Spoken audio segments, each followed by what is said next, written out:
Empathy is one of the most underrated skills that every single parent, spouse, and team member ought to have.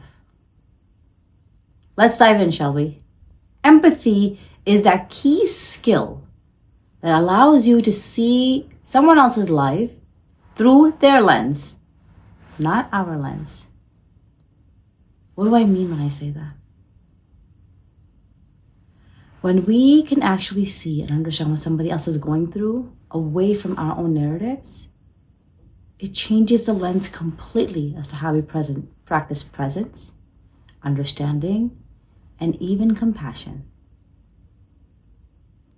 Now, if I'm talking to you about presence and being empathetic, let's start with ourselves first and foremost.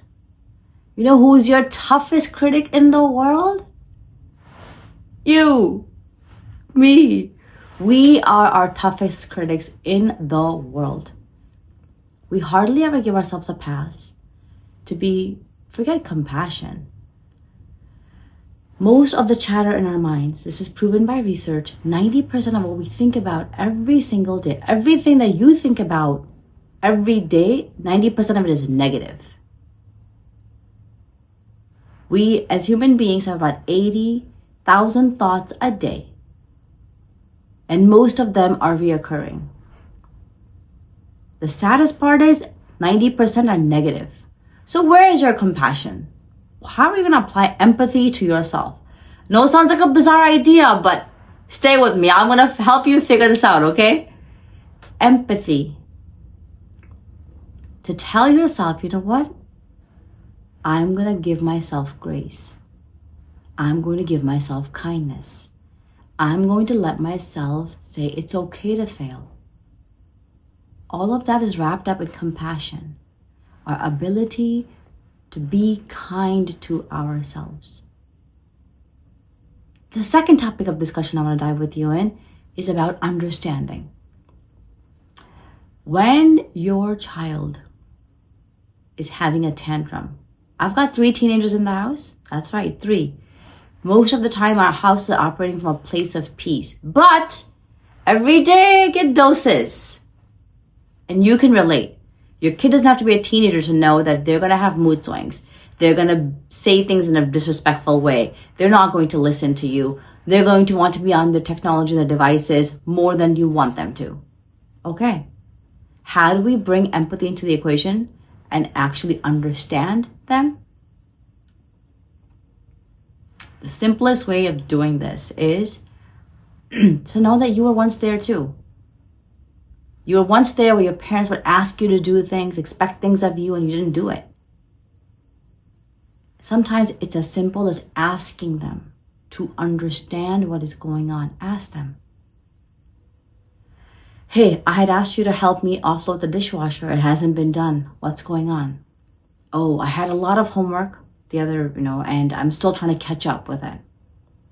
Hey, I had asked you to broom, and it's evening time now. What's going on there? I've got a test that I'm really worried about. I'm studying for that. Okay. Mom, is it okay if I do it tomorrow? Dad, can I take a rain check on this? In order for you to show up for them, you have to understand that they also are operating their own life, trying to figure themselves out. What happens though when the child isn't listening? So one of the biggest concerns that parents come to me with is they don't listen. Or it's like they're always on their devices. I want to bring that over to you actually. I want to ask you, do you take time to listen to your kids with empathy? And that will give you the answer as to how they're operating. The last bit here that I want us to really dive into is presence. And this one is a little different. I want you to show up with presence in moments that seem difficult, especially when it comes to that in-law territory. Most of us are pretty good about being kind, generous, understanding, loving, and present with our spouses. However, sometimes when it comes to the in-law territory, it's not always the same way. What I want you to do is tell yourself, come up with an intention in your mind. I'm going to be present. Even if you want to zoom out, come right back in. I'm going to be present. Even if you don't want to listen to what they're saying, come back and say, I'm going to be present. Even if you don't understand what they're talking about, come back to, I'm going to be present. This shows them that you care, that they matter, that they feel seen and they feel heard. And the more that you practice presence with your in-laws, the happier your partner will be. And the happier your in-laws will be. Because at the end of the day, all of us just want to feel seen and heard. And if you can do that through a lens of empathy and presence with your in-laws, you're going to actually start to change the dynamics of that relationship. Not the first time you do it. It's going to take a lot of work to undo the past and bring forth new, healthier ways of conducting life. Hey, if you don't know who I am, my name is Coach Ambereen, and I do this for a living. I'm a mindset and connection coach for families, and my greatest joy in life is to unite your families. If you want to learn how, DM me or comment, I'm ready, and I would love to explore that with you.